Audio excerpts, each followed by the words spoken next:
Por isso que eu também não consigo entender como é que tem evangélico hoje, na nova aliança, depois de Cristo ter vindo, cumprido tudo que está no Antigo Testamento. Tem cristãos hoje que valoriza a Arca da Aliança. Tem igreja onde eles entram com a Arca da Aliança no culto. Candelabro de Israel, pastor vestido de rabino com quipá estola. Fizeram até um templo de Salomão em São Paulo. Bom dia, irmãos. Quero saudá-los em nome do Senhor Jesus. Na manhã desse dia do Senhor, agradecer o convite, privilégio de participar das aulas ministradas no Instituto Kuyper e hoje de manhã participar com vocês desse culto que nós prestamos ao nosso Deus. Eu queria convidá-los a abrir a palavra de Deus na segunda carta de Paulo aos Coríntios, no capítulo 2, e nós vamos ler a partir do verso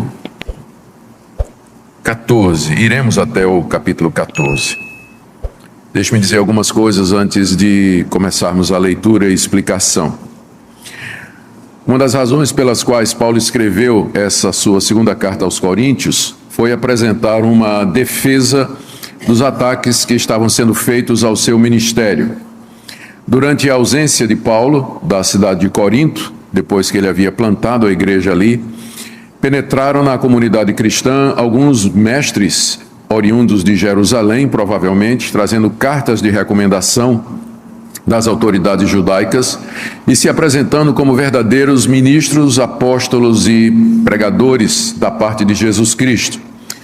E a mensagem deles era a mensagem dos judaizantes, é a mesma mensagem que a gente encontra Paulo combatendo na carta aos Gálatas, por exemplo, e que está por detrás também da carta aos Romanos. Ou seja, esses mestres estavam dizendo que o caminho para a salvação não era somente a fé em Jesus Cristo, mas você tinha que guardar as obras que Moisés havia recomendado na lei. Então, além de crer em Jesus, você tinha que se circuncidar, você tinha que guardar a dieta religiosa dos judeus, aqueles animais proibidos e animais permitidos que estão lá no livro de Levítico, e também observar as datas do calendário sagrado dos judeus, as festas, os dias de sábado, lua nova e assim por diante. Ou seja, vocês seriam salvos somente se comprassem o pacote todo. Não era somente a fé em Cristo como Paulo tinha ensinado, mas além disso vocês tinham que se tornar praticantes do judaísmo. E esses homens, além de ensinar essa mensagem, eles atacavam a autoridade de Paulo, mais ou menos dizendo aos coríntios que eles tinham sido enganados. Paulo era um ex-judeu, Paulo havia traído a fé no judaísmo, ele pregava contra a lei, ele pregava contra o templo, ele ensinava os judeus a não circuncidarem os seus filhos. Isso é o que os falsos mestres estavam dizendo à igreja de Corinto na ausência de Paulo. E Paulo era movido por outras intenções.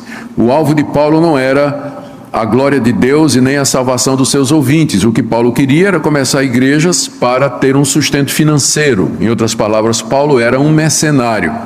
Era um desqualificado, ele se apresentava como apóstolo, mas ele não fazia parte dos 12 originais que haviam sido chamados por Jesus, Judas tendo sido substituído por Matias, e portanto a igreja de Corinto não deveria ter mais qualquer relação com o apóstolo Paulo. Então a coisa chegou a esse ponto nessa igreja. E lembre que a igreja de Corinto foi fundada pelo apóstolo Paulo. Entretanto, a gente sabe que nem sempre uma igreja reflete aquilo que o seu fundador é. Com frequência, os problemas numa igreja têm muito a ver com a liderança, mas às vezes a igreja é complicada mesmo, como era a igreja de Corinto, que teve o melhor de todos os pastores, que foi o apóstolo Paulo. O que nos alerta a não colocar culpa nos problemas da igreja sempre na liderança, que nem sempre é só a liderança. Às vezes é o povo mesmo. O povo de Corinto era complicado.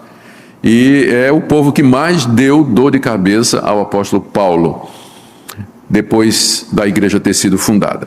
Então, depois de uma visita dolorosa que ele fez a Corinto, onde tentou resolver esses assuntos, não foi bem acolhido, Paulo escreve essa carta que nós conhecemos como sendo a segunda carta, onde ele, em parte, ele se defende das acusações que haviam sido feitas, ou dos questionamentos que estavam sendo feitos por esses falsos mestres, e as comparações que eles estavam fazendo entre o ministério glorioso de Moisés, toda aquela pompa, glória revelada no Antigo Testamento, com a simplicidade do apóstolo Paulo, um homem que apanhava em toda a cidade que ele ia, quando não ia preso, era expulso, chicoteado, apedrejado até a morte. Como é que esse homem podia ser de Deus? Como é que Deus trataria um servo seu dessa maneira?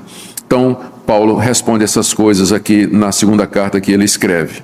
Ele também expressa alegria porque, em parte, os coríntios haviam seguido algumas das orientações que ele tinha dado na primeira carta, especialmente no que diz respeito à disciplina de um membro faltoso, que é mencionado na 1 Coríntios capítulo 5 e tratado aqui nessa carta na sequência.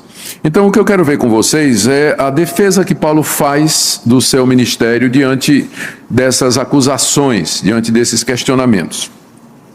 Então, na verdade, ele começa a fazer a sua defesa em meados do capítulo 2, e ele vai até o capítulo 5, mais ou menos. Então, eu não pretendo cobrir tudo o que ele está dizendo, é claro, vou apenas pegar as 4 primeiras defesas que Paulo faz, os 4 argumentos que ele usa em sua defesa. Começando do primeiro aí, que está do verso 14 até o verso 17 do capítulo 2, que nós iremos ler agora. Graças, porém, a Deus, que em Cristo sempre nos conduz em triunfo e por meio de nós manifesta em todo lugar a fragrância do seu conhecimento. Porque nós somos para com Deus o bom perfume de Cristo, tanto nos que são salvos como nos que se perdem. Para com estes, cheiro de morte para morte, para com aqueles, aroma de vida para vida. Quem, porém, é suficiente para essas coisas? Porque nós não estamos, como tantos outros, mercadejando a palavra de Deus. Antes, em Cristo é que falamos na presença de Deus, com sinceridade e da parte do próprio Deus. Ao que Paulo está reagindo aqui? Ele está reagindo aqui à crítica que era feita a ele, de que ele, com frequência, tinha a sua mensagem rejeitada nos lugares em que ele pregava, especialmente entre o povo judeu. E, de fato, isso é verdade. Basta ler o livro de Atos. De quantas cidades Paulo não foi expulso? Em quantos lugares os judeus se movimentaram contra ele, alvoroçando as autoridades e a população? Em Filipos ele foi preso. Em outros lugares ele foi deixado como morto depois de ter sido apedrejado. Então isso estava sendo usado contra ele como uma prova de que ele não era de Deus. Porque se ele fosse de Deus, o povo de Deus, que eram os judeus, teria aceitado a mensagem dele. Paulo teria mais resultados. Paulo responde dizendo que o sucesso do ministério de uma pessoa, de um pastor, no caso dele, não se mede somente pela aceitação, porque o evangelho tem 2 objetivos. Primeiro é o caminho de Deus para salvar aqueles que serão salvos, os eleitos, e também é usado por Deus para endurecer e condenar aqueles que se perderão. E ele usa aqui a figura do triunfo romano para explicar isso aqui. Ele usa a figura do triunfo romano. O que era o triunfo romano? Era aquele momento em que o general vitorioso, ele entrava na sua cidade, depois de ter ganhado uma batalha, e na sua carruagem, com a coroa de louros na cabeça, atrás de si vinham os prisioneiros, aqueles que ele tinha vencido no combate, amarrados, presos, caminhando atrás da carruagem. Então ele entrava numa procissão triunfal na cidade, e a multidão, de um lado e de outro, aplaudia, batia palmas, apupava o general, o capitão, quem quer que seja, o comandante, não é? Dando gritos de alegria, e jogavam flores. O perfume daquelas flores, o general aspirava aquilo era cheiro de vida para vida, era cheiro de vitória. Mas o mesmo cheiro que era cheiro de vida para vida, os prisioneiros, quando cheiravam aquilo, diziam: a nossa morte está chegando, porque o próximo passo era a execução deles. Olha como Paulo faz a comparação. Verso 14. Graças, porém, a Deus, que em Cristo sempre nos conduz em triunfo. O meu ministério, diz o apóstolo Paulo, é sempre triunfante. sempre triunfante, e por meio de nós manifesta em todo lugar o cheiro, a fragrância do seu conhecimento. Da mesma forma que aquelas flores, elas exalavam um perfume que manifestava a vitória do comandante, Paulo diz: o meu ministério é semelhante. Através de mim, Deus manifesta a fragrância, o cheiro, o bom perfume de Cristo.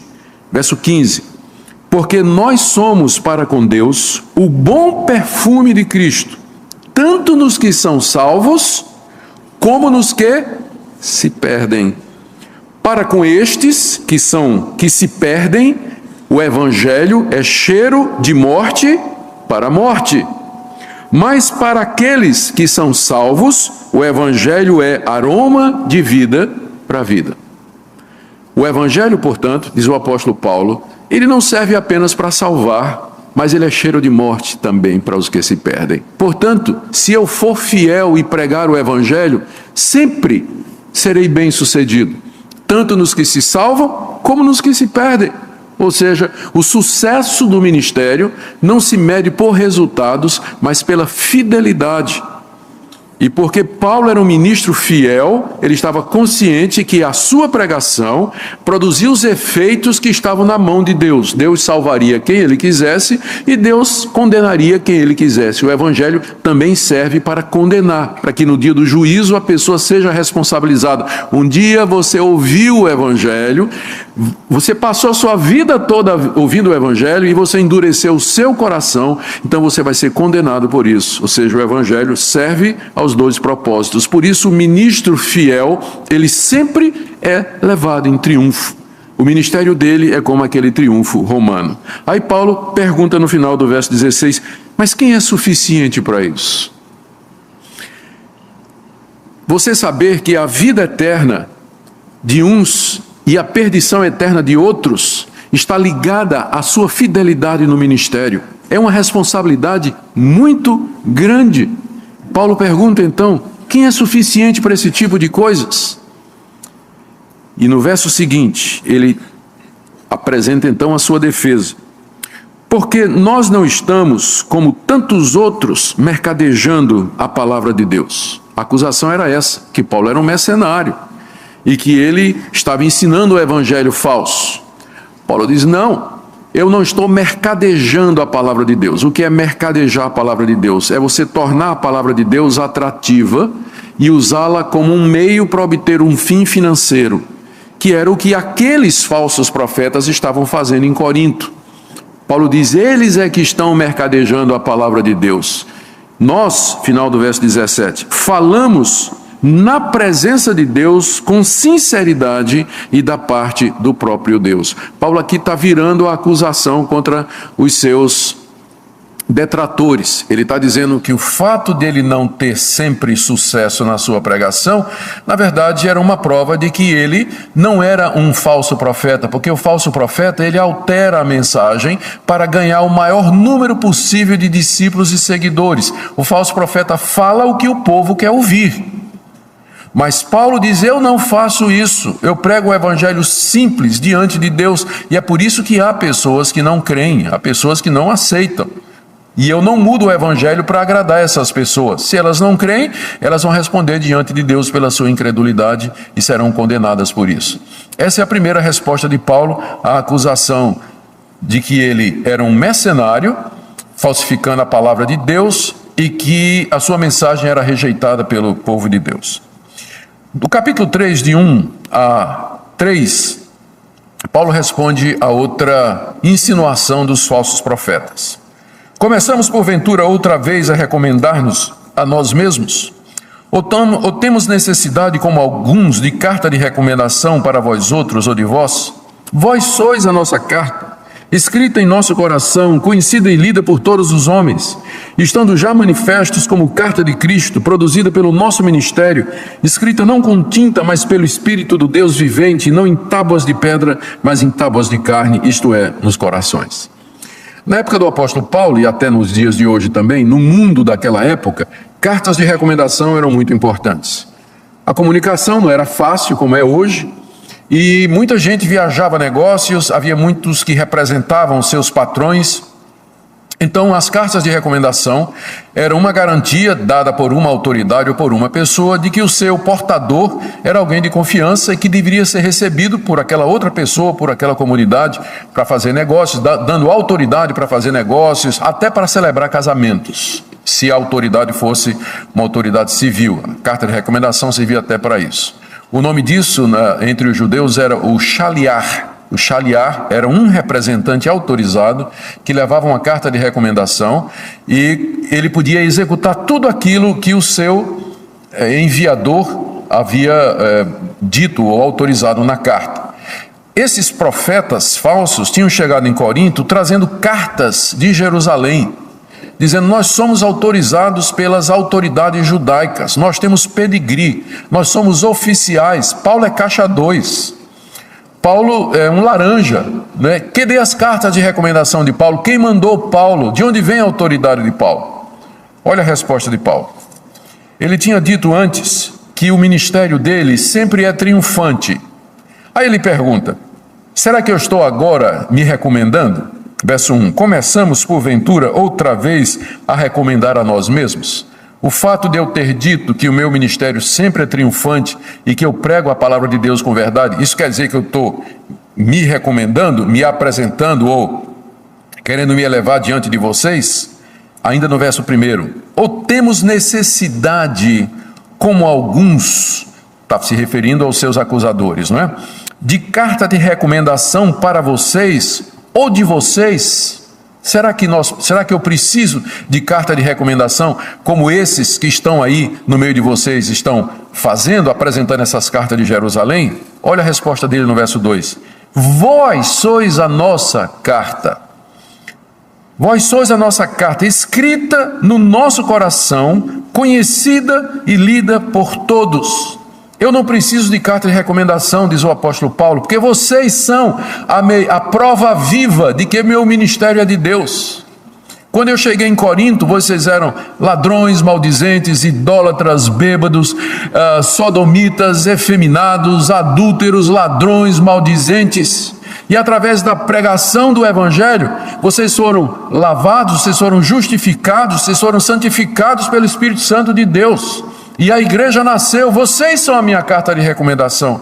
O fruto do meu ministério é a minha maior recomendação. Eu não preciso de carta de ninguém para que vocês confiem em mim, para que vocês me aceitem como o pai espiritual de vocês. Vocês são a carta escrita no meu coração e não num pedaço de papel. Verso 3, vocês já estão manifestos diante do mundo como carta de Cristo.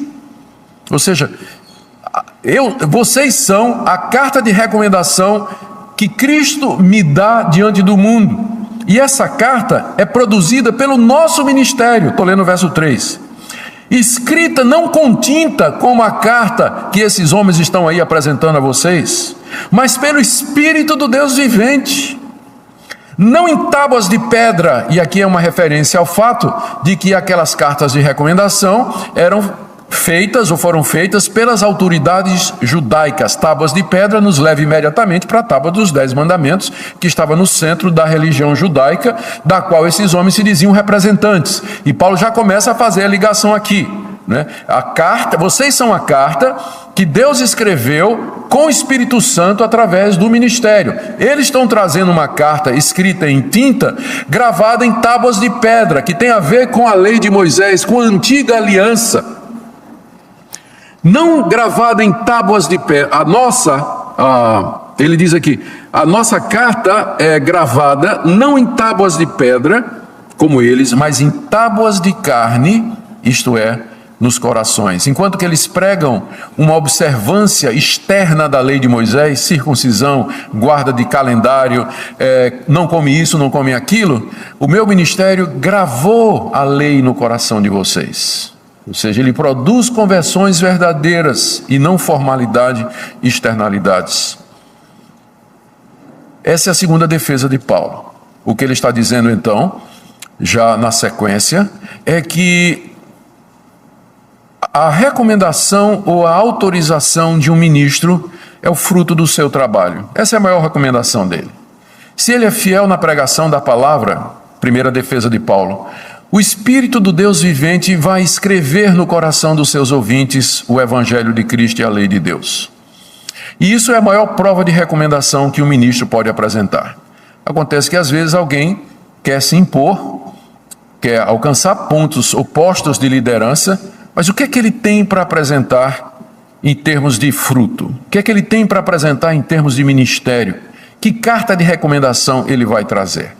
Por isso que nós precisamos ter muito cuidado na hora de colocar pessoas em posição de autoridade ou de liderança ou de receber líderes nas nossas comunidades e nas nossas igrejas. Não é porque eles vêm recomendados por autoridades humanas que eles são de fato servos de Deus.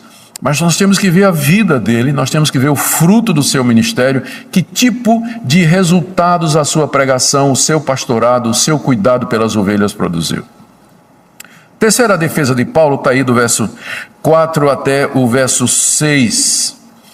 E ele aqui está dizendo que a confiança que ele tem, porque ele está falando ousadamente aqui, mas essa confiança não é uma confiança que é baseada nele, mas é uma confiança que vem do próprio Deus e que está alicerçada no fato de que o ministério de Paulo é o ministério da nova aliança, em contraste com o ministério dos judaizantes, que era o ministério da antiga aliança. E com isso ele vai abrir o caminho para a discussão do ponto 4, que é onde eu quero chegar nessa manhã. Mas vamos ver então do verso 4 até o verso 6. E é por intermédio de Cristo que temos tal confiança em Deus, a confiança de dizer isso que ele acabou de dizer, que o meu ministério, ele gravou pelo Espírito de Deus. Aliás, o Espírito de Deus, pelo meu ministério, gravou no coração de vocês a lei de Deus e vocês, portanto, são a maior recomendação que eu poderia ter. Alguém pode dizer, mas Paulo, que confiança é essa, né? Que confiança você está tendo? Ele diz, sim, mas é por intermédio de Cristo, verso 4, que temos tal confiança em Deus. A minha confiança não é carnal, não é baseada numa avaliação positiva daquilo que eu sou, dos meus talentos, dos meus dons, não. Mas a minha confiança é por intermédio de Cristo. Verso 5, não que por nós mesmos sejamos capazes de pensar alguma coisa como se partisse de nós, pelo contrário, a nossa suficiência vem de Deus. A suficiência para o ministério, esse ministério que produz vidas transformadas e que sempre é um triunfo, esse ministério está baseado no poder de Deus. A nossa suficiência para isso, a capacidade para realizar esse ministério, na verdade vem de Deus. Não que eu sou capaz de pensar alguma coisa por mim mesmo. Eu não ouso trazer alguma coisa para a minha pregação que é fruto do meu pensamento, da minha cabeça. Mas eu dependo de Deus mediante Jesus Cristo. Eu quero ser fiel, ensinar aquilo que Deus quer que eu ensine e a pura palavra de Deus. Por isso eu não ouso pensar de mim mesmo, criar coisas que não sejam da palavra de Deus ou dizer coisas que são fruto da minha imaginação. Eu quero somente ser fiel e pregar a palavra de Deus. Verso 5, verso 6, quando ele diz que a nossa suficiência vem de Deus, no final do verso 5, ele avança dizendo, Deus que nos habilitou para sermos ministros de uma nova aliança, não da letra, mas do Espírito, porque a letra mata, mas o Espírito vivifica. A confiança de Paulo é que ele sabia que Deus o havia habilitado para ser ministro de uma nova aliança, que era superior à antiga aliança e que está no Antigo Testamento, e que foi celebrada com base no sacrifício de animais, simbolizada na entrega da lei, e cumprida através do princípio da obediência traz bênção e a desobediência traz maldição, que funciona em todo o Antigo Testamento para os judeus. Paulo diz, Deus agora introduz uma nova aliança que é superior à antiga aliança, que é a nova aliança em Cristo Jesus, e eu sou ministro dessa aliança. Esses falsos profetas que estão aí, eles são ministros da antiga aliança, eles estão pregando a lei, estão ensinando o cumprimento da lei de Moisés. Eu já prego a nova aliança que é superior à antiga.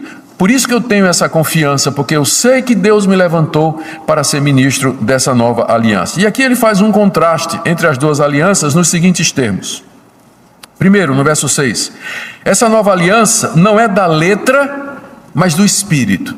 Eu quero sugerir a vocês que o Espírito aqui, na minha Bíblia, Almeida atualizada, Espírito está com E minúsculo. E eu acho que na maioria, em algumas Bíblias aí, outras, na sua Bíblia deve estar também. Algumas outras traduções já traduziram com E maiúsculo, porque a referência aqui é ao Espírito Santo de Deus, como nós veremos em seguida. Por que que, você me pergunta, por que que os tradutores então traduziram Espírito Santo com o Espírito aqui com E minúsculos? É porque em grego não tem maiúsculo ou minúsculo. A palavra Espírito é a mesma palavra, a palavra Espírito é a mesma palavra usada para o Espírito de Deus, para o Espírito do homem e para os espíritos imundos, a palavra pneuma. E ela não, quando se refere ao Espírito Santo, não é com um pi maiúsculo, porque não existe isso de capitalizar nomes próprios na língua grega. É tudo minúsculo. Então vai depender do tradutor entender a que espírito o autor bíblico está se referindo. Se ele entender que espírito aqui se refere ao Espírito Santo, ele traduz com E minúsculo, porque em português a gente capitaliza, né, começa palavras que se referem a nomes próprios com maiúsculo. Então os nossos tradutores aqui colocaram no minúsculo porque entenderam que está falando do Espírito aqui como um princípio contrário ao que é material. Mas eu entendo que aqui Paulo está falando do Espírito Santo. Então deveria ser com E maiúsculo. E isso para mim está claro à medida que a gente prossegue no texto. Paulo está se referindo ao Espírito Santo de Deus. Então eu vou ler aqui com o Espírito se referindo ao Espírito Santo de Deus. O contraste é esse. Paulo diz no verso 6. Deus nos habilitou para sermos ministros de uma nova aliança. Não da letra. Ele está se referindo à antiga aliança, onde Deus deu a Moisés a lei, os 10 mandamentos e centenas de outros mandamentos que foram escritos e que deveriam ser observados literalmente, deveriam ser observados meticulosamente. Então, na antiga aliança, a salvação e o evangelho estavam representados através da salvação, através da entrega da lei. Não é que no Antigo Testamento as pessoas se salvavam pela guarda da lei. As pessoas no Antigo Testamento não se salvavam guardando a lei, elas se salvavam crendo na eficácia dos sacrifícios que eram feitos no templo de animais puros, cujo sangue era derramado pelos seus pecados e que prefigurava o Messias. Então eles eram salvos pela fé no Messias que haveria de vir e que estava ali representado na lei. A lei mandava matar animais, a lei ordenava o ministério dos sacerdotes, o ministério dos levitas, todo o mobiliário do templo, todos os rituais. Então o evangelho estava no Antigo Testamento, mas tipicamente em sombras debaixo da lei, que Paulo então se refere como sendo letra. Quando ele fala letra, ele está se referindo à antiga aliança mediada por Moisés. Paulo diz que esse novo ministério, a nova aliança, não é da letra, ou seja, não é mais aquela aliança que Deus fez no Antigo Testamento, mas do Espírito. Ela é caracterizada, essa nova aliança em Cristo Jesus, e que Jesus celebrou na noite em que foi traído, dizendo: esse é o sangue da nova aliança. Esse é o sangue da nova aliança, o meu sangue, o sangue da nova aliança. Essa nova aliança é a aliança em que o Espírito de Deus é o princípio ativo, dinâmico, onde ele atua poderosamente, gravando no coração a palavra de Deus, como ele havia mencionado antes. Você nota que o Espírito Santo é quem aparece no contexto, né? Ele já tinha mencionado o Espírito Santo como sendo aquele que escreve no coração a lei de Deus. Então o ministério dele é o ministério do Espírito. Através da pregação do Evangelho, o Espírito de Deus grava no coração do salvo a vontade de Deus, a lei de Deus, ao contrário da antiga aliança, onde via todas aquelas externalidades. Aí ele continua: porque a letra mata. Ou seja, se um judeu no Antigo Testamento, ele quisesse se salvar observando os preceitos da lei, ele na verdade morreria, porque ele nunca seria capaz de cumprir todos os mandamentos. Ele não seria capaz. Então, uma leitura do Antigo Testamento literalista, sem a graça, sem compreender Cristo no Antigo Testamento, ela vai produzir morte. Mas o Espírito de Deus, ele vivifica. Ele abre os olhos, ele mostra a Cristo, mostra que o caminho de Deus é a salvação mediante o sacrifício de Cristo Jesus. Aqui eu aproveito, já que eu tenho alunos de hermenêutica aqui, para lembrar uma regra muito importante de interpretação bíblica. Aliás, são as 3 principais regras de interpretação bíblica que eu vou dizer para vocês agora. Primeira, olhe o contexto. Segunda, olhe o contexto. Terceira, olhe o contexto. Muita gente usa essa expressão, é muito popular no meio evangélico, o pessoal dizer, a letra mata e o Espírito vivifica, como se Paulo estivesse fazendo um contraste entre doutrina e plenitude do Espírito Santo. É só você ler o contexto e você vai ver que o contraste não é entre doutrina e plenitude do Espírito Santo, mas é entre a antiga aliança e a nova. E o pessoal usa essa passagem para dizer assim, não estude mais não, irmão. Se você for estudar muito, a letra mata. Você está lendo muita teologia, a letra mata. Né? A letra mata. Então, está tirado fora do contexto. Tirado fora do contexto. O contexto mostra que esse contraste é entre a antiga aliança e a nova aliança. Não tem nada a ver com uma rejeição à doutrina, que é muito comum hoje em alguns meios evangélicos. E agora chegou exatamente no ponto que eu queria destacar mais para vocês, que vai do verso 7 até o verso 18. Aqui é o 4º argumento de Paulo. E nesse, ele faz uma comparação entre a nova aliança e a antiga. Ele vai se apresentar como ministro da nova aliança. E isso é algo tão superior. Aliás, isso é tão glorioso que chega inclusive a ser superior a Moisés. E aí ele faz uma comparação entre a maneira de ler o Antigo Testamento da Nova Aliança e como o Antigo Testamento é lido na Nova. E aí nós estamos bem no coração da nossa matéria, que é hermenêutica. Vamos lá então. Vamos ler do verso 7 até o verso 18. Se o ministério da morte, gravado com letras em pedras, se revestiu de glória, a ponto de os filhos de Israel não poderem fitar a face de Moisés por causa da glória do seu rosto, ainda que desvanecente, como não será de maior glória o ministério do Espírito? Você nota aqui que eles já colocaram Espírito com E maiúsculo, né? Por que não colocaram antes? Porque se o ministério da condenação foi glória, muito maior proporção será glorioso o ministério da justiça. Porquanto, na verdade, o que outrora foi glorificado nesse respeito já não resplandece diante da atual sobreexcelente glória. Porque se o que se desvanecia teve sua glória, muito mais glória tem o que é permanente. Tendo, pois, tal esperança, servimos-nos de muita ousadia no falar, e não somos como Moisés, que punha véu sobre a face, para que os filhos de Israel não atentassem na terminação do que se desvanecia.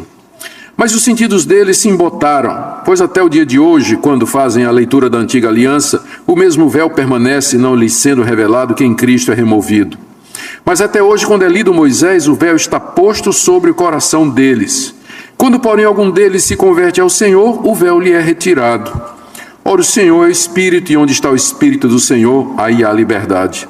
E todos nós, com o rosto desvendado, contemplando como por espelho a glória do Senhor, somos transformados de glória em glória na sua própria imagem, como pelo Senhor, o Espírito. O que Paulo está respondendo aqui ele está fazendo 2 coisas praticamente. Primeiro, ele está dizendo que a glória da nova aliança, celebrada em Cristo Jesus, da qual ele é ministro, é superior à glória da antiga aliança, que foi celebrada em Moisés, e que já se desvaneceu e que já passou. Portanto, os coríntios não deveriam dar atenção àqueles falsos profetas, porque eles eram ministros de uma dispensação que já passou e cuja glória já desvaneceu. O que está em vigor agora é a nova aliança em Cristo, a aliança do Espírito, da qual Paulo é o pregador e o representante aqui.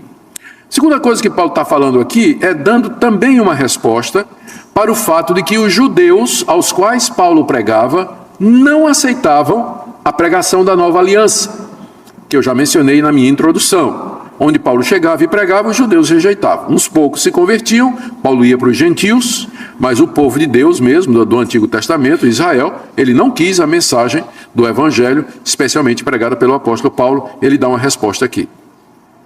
O que Paulo vai usar aqui para fazer a sua argumentação é uma passagem do Antigo Testamento que os judeus conheciam muito bem, que está lá em Êxodo capítulo 34, que é o relato da descida de Moisés do Monte Sinai, depois de passar 40 dias e 40 noites na presença de Deus, recebendo a lei que seria celebrada como sinal da aliança.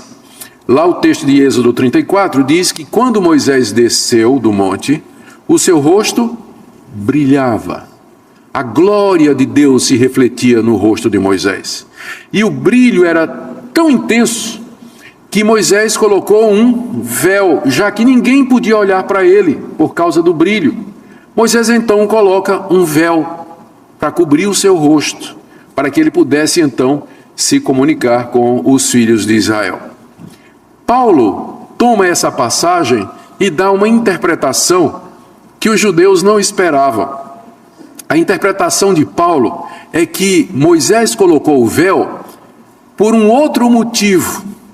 Moisés logo percebeu que aquela glória, o brilho do seu rosto, cada dia diminuía um pouco.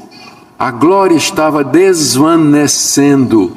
Então ele cobriu o rosto para que os filhos de Israel não percebessem que a glória daquela aliança estava desaparecendo. E aí Paulo faz uma aplicação. Aquele mesmo véu que estava no rosto de Moisés é o mesmo véu que está no rosto dos judeus hoje, quando eles se reúnem para ler a lei do Antigo Testamento. Eles não conseguem entender o seu significado, que é Cristo. É isso que Paulo está fazendo aqui. Parece complexo, não é? Pois é mesmo. Nós estamos falando do apóstolo Paulo. Então, vamos ver aqui, então, em detalhes o texto outra vez. Depois que eu dei esse pano de fundo, eu creio que agora vai ficar mais fácil vocês entenderem o que é que ele está dizendo aqui. No verso 7, ele está fazendo, do verso 7 até o verso 11, ele faz a comparação entre a antiga aliança de Moisés e a nova em termos de glória.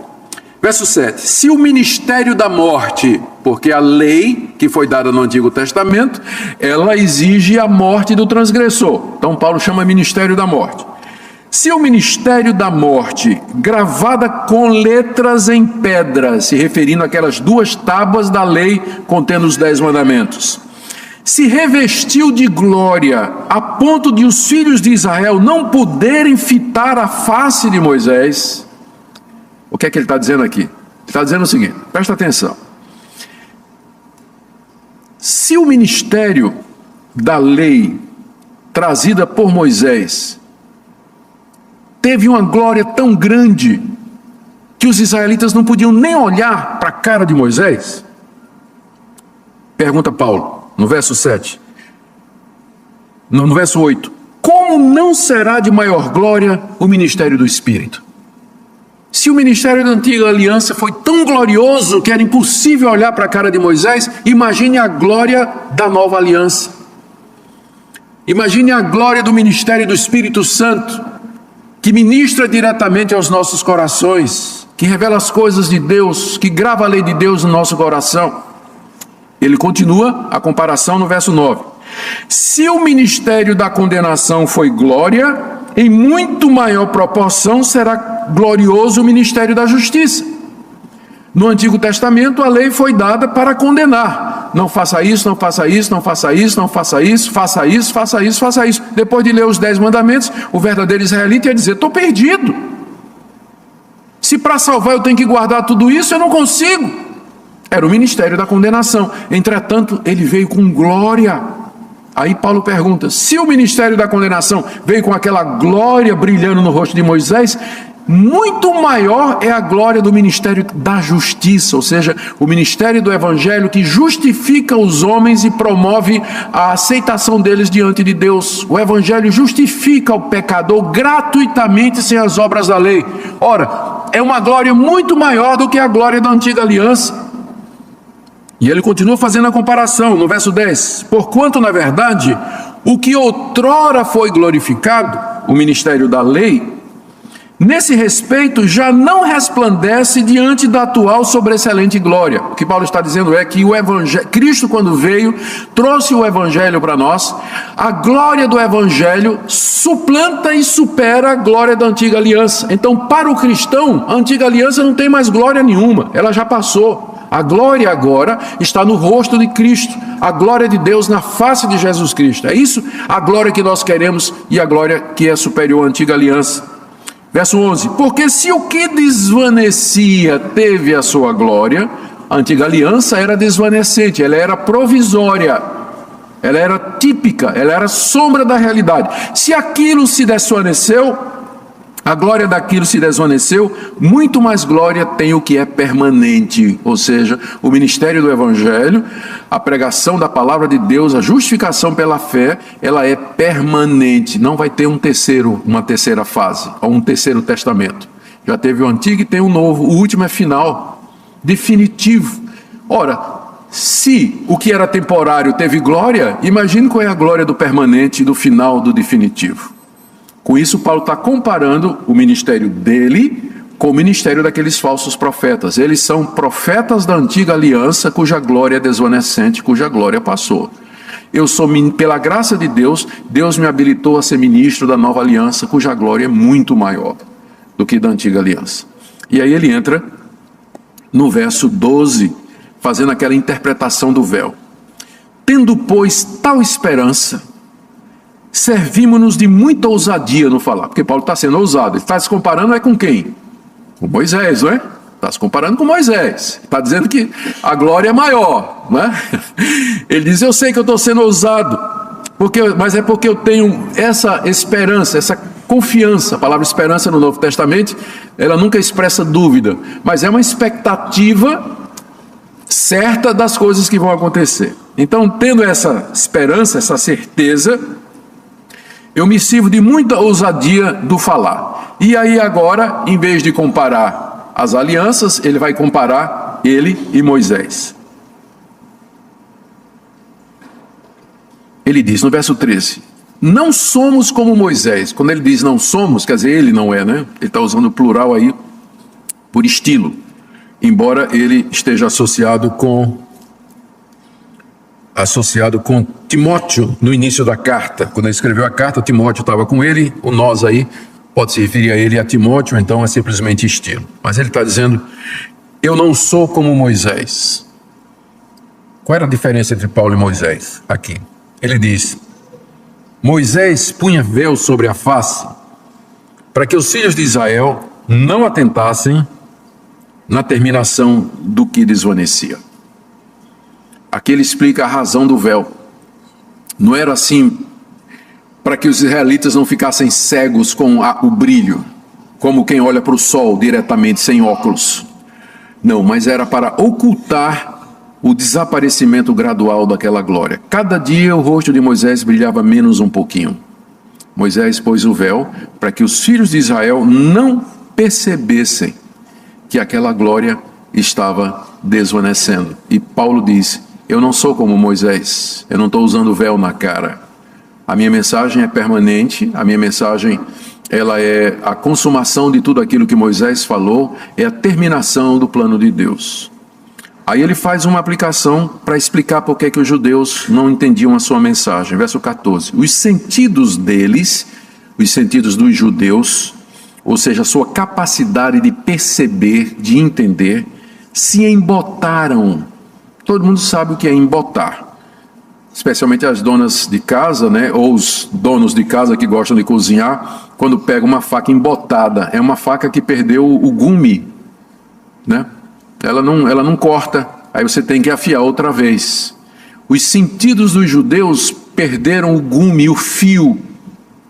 Eles não funcionam mais, é como uma faca embotada. A capacidade de interpretar e de entender a antiga aliança, eles não têm mais.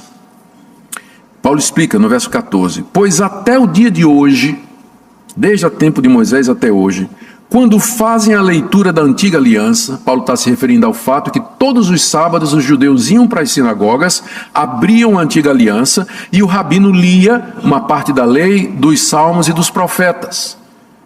Até hoje, Paulo diz, quando eles fazem isso nas sinagogas, o mesmo véu permanece, só que não na cara de Moisés, mas na cara deles. Aquele véu de Moisés passou para eles. Ele está falando, os meus alunos vão entender, alegoricamente, não é? O mesmo véu permanece sobre eles, não lhes sendo revelado que em Cristo ele é removido. Por isso que os judeus não entendiam a palavra de Paulo. Eles não aceitavam a palavra de Paulo, porque Paulo dizia, Cristo é o Messias. O judeu abria o Antigo Testamento e dizia, estou lendo aqui, mas não estou vendo nada. Ele morreu pelos nossos pecados. Veja Isaías 53, o judeu abria Isaías 53. Não, aqui é o servo sofredor Israel, não tem nada de Messias aqui.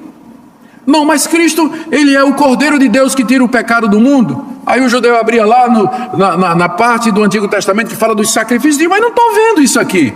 Vocês estão usando... Aí o judeu acusava os cristãos, vocês estão usando o Antigo Testamento errado para provar a tese de vocês a respeito de Jesus Cristo. E Paulo explica, você sabe por que é que eles fazem isso? Porque aquele mesmo véu que ocultava a verdade sobre a antiga aliança que estava sobre Moisés, está no rosto dos judeus até o dia de hoje. Eles leem o Antigo Testamento e não percebem Cristo no Antigo Testamento. Eles não veem Cristo no Antigo Testamento, porque esse véu está sobre eles. Eles não percebem isso. Verso 15. Até hoje, quando é lido Moisés nas sinagogas, o véu está posto sobre o coração deles. E essa é a verdade a respeito do endurecimento da nação de Israel. O véu de Moisés está sobre o coração deles. E eles não conseguem perceber a realidade de que a antiga aliança passou. É isso que eles não conseguem ver. Que a antiga aliança, a glória, passou. E por isso que eu também não consigo entender como é que tem evangélico hoje, na nova aliança, depois de Cristo ter vindo, cumprido tudo que está no Antigo Testamento. Tem cristãos hoje que valoriza a Arca da Aliança, tem igreja onde eles entram com a Arca da Aliança no culto, candelabro de Israel, pastor vestido de rabino com quipá e estola. Fizeram até um templo de Salomão em São Paulo. Gente, parece que o véu está no coração é dos cristãos, que não viram que a glória da antiga aliança passou. Tem que chamar Jesus de Yeshua HaMashiach.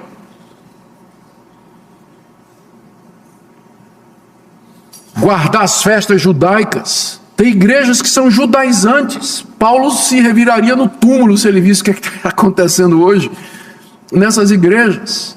É como se o véu tivesse no coração desses cristãos e eles não perceberam que a glória da antiga aliança já passou. Era sombra, era tipo, era figura de Cristo, da igreja, do evangelho. É o que Paulo está dizendo no verso 15. Agora veja a glória do verso 16. Quando, porém, algum deles se converte ao Senhor, o véu lhe é retirado. Paulo está falando de experiência própria. Paulo era um desses judeus com véu na cara. E ele estava tão convencido de que o cristianismo era uma aberração que ele perseguiu até a morte os cristãos. Conhecemos a sua trajetória, está no livro de Atos, as perseguições que Paulo, e ele mesmo conta nas suas cartas, as perseguições que ele encetou contra os cristãos, porque ele estava convencido que Cristo era um falso Messias, que Jesus era um falso profeta, que ele não era nada daquilo que o Antigo Testamento falava a respeito da chegada do Messias. E Paulo era um conhecedor do Antigo Testamento, foi instruído aos pés de Gamaliel. Era um dos judeus mais capazes daquela época, era fariseu de fariseus da tribo de Benjamim. Entretanto, ele lia o Antigo Testamento e não via nada. Um dia, no caminho de Damasco, aconteceu a revolução hermenêutica na vida de Paulo. Ali não foi só quando Cristo lhe aparece, ali não foi somente o momento em que ele foi salvo e o momento em que ele foi chamado para ser apóstolo, mas ali o véu foi tirado do rosto de Paulo. E agora ele podia ler o Antigo Testamento e dizer: meu Deus, estava lá o tempo todo, eu nunca vi. Sem conversão, ninguém vai poder ler as Escrituras e ver a Cristo de maneira salvadora. A conversão precede a compreensão correta. Como Agostinho já dizia, creio, por isso entendo. Primeiro Deus tem que mudar sua mente e o seu coração para que você possa ler a Bíblia da maneira correta.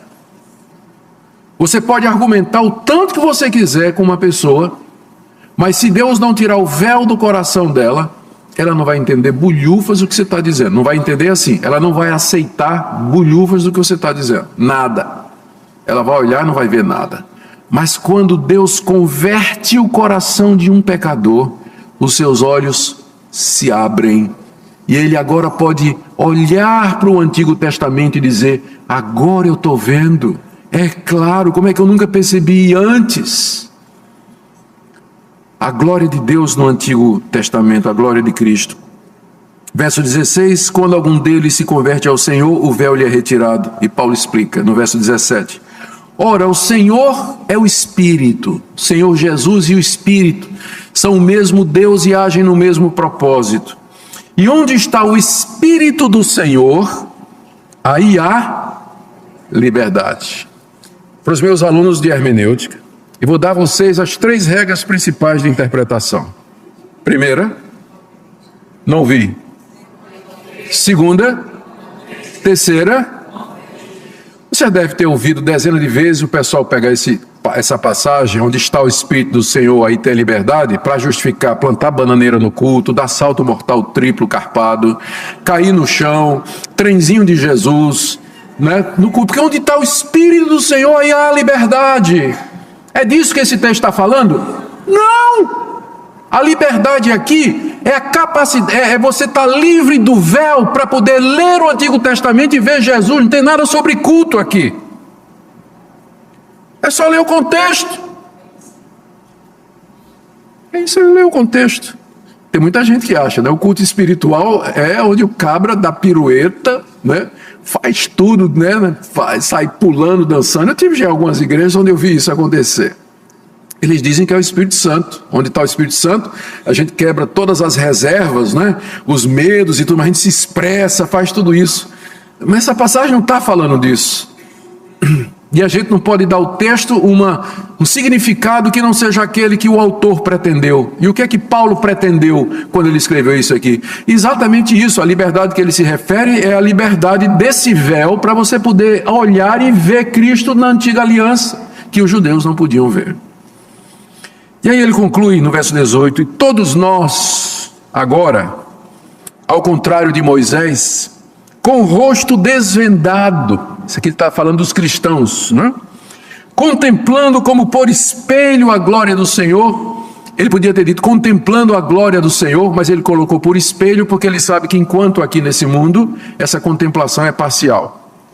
Contemplando como por espelho a glória do Senhor, somos transformados de glória em glória na sua própria imagem, como pelo Senhor, o Espírito. O que é um cristão? É alguém cujos olhos foram abertos, de cujo coração o véu foi tirado, e que agora ele contempla sem véu a glória de Deus na face de Jesus Cristo. E à medida que ele vê a glória de Cristo, ele é transformado diariamente, mediante a contemplação, o entendimento, a sua confiança, seu apego ao Senhor da glória, que é Jesus Cristo. Diariamente, de glória em glória, há um crescendo na vida cristã. À medida que o cristão avança em anos, em estudo, em conhecimento, relacionamento com Deus, ele vai crescendo de glória em glória. Ele vai vendo mais, ele vai entendendo mais, ele começa a ansiar mais pelas coisas de Deus. O seu coração se desapega mais e mais das coisas desse mundo. É por isso que o ministério da Nova Aliança é mais glorioso do que o ministério da Antiga Aliança. Nós podíamos continuar, capítulo 4, capítulo 5, Paulo apresenta mais 3 ou 4 defesas do seu ministério, mas nós vamos ficar por aqui. E eu quero particularmente enfatizar esse último ponto do apóstolo Paulo. A diferença entre a Antiga Aliança e a Nova é o véu.